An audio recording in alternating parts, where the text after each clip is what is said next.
No vídeo passado nós falamos sobre a santidade de Jesus e no vídeo de hoje meu objetivo é falar de forma bem breve a respeito da sua humildade.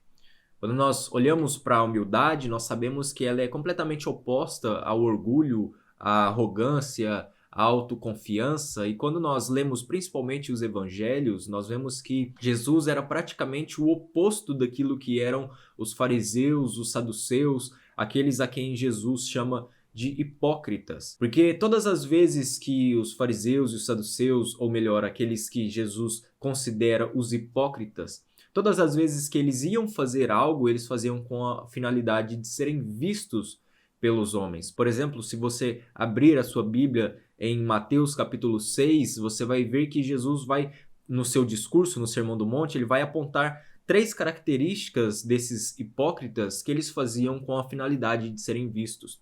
A primeira delas, do versículo 1 ao versículo 4, Jesus vai falar que eles davam esmolas com a finalidade de serem vistos pelos homens. Eles davam esmolas e faziam tocar trombetas diante de si. Em segundo lugar, Jesus vai falar no versículo 5 e 6 que eles oravam com a finalidade de serem vistos. Eles oravam em pé nas sinagogas e nas suas orações eles não tinham o objetivo de glorificar o nome de Deus, de ter um relacionamento e um contato com o Senhor. Pelo contrário, eles oravam com a finalidade de serem vistos pelos homens.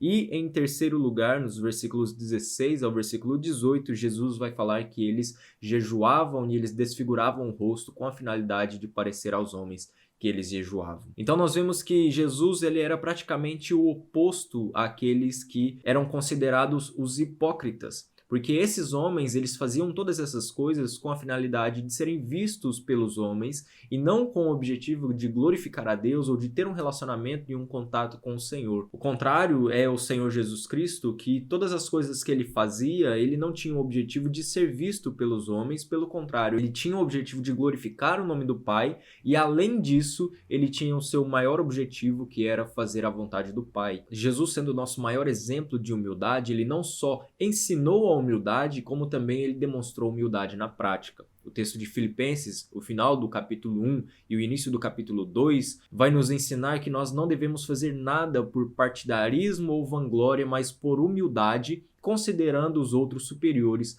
a nós mesmos. E então Paulo no capítulo 2 vai dar o exemplo do próprio Senhor Jesus Cristo, no qual ele, sendo Deus, ele se desfez de todas as suas atribuições divinas, ele se fez servo, se fez homem e serviu aos homens. O Senhor Jesus Cristo mesmo demonstrou humildade no fato de que ele também lavou os pés aos seus discípulos, e quando nós olhamos para todo aquele contexto, nós percebemos que era um escravo que era responsável por lavar os pés aos discípulos. Ele não somente nos mostrou aquilo que nós não deveríamos ser, dando o exemplo daqueles que eram considerados os hipócritas, mas também Jesus viveu a humildade. E que nós possamos aprender com Jesus a cada dia.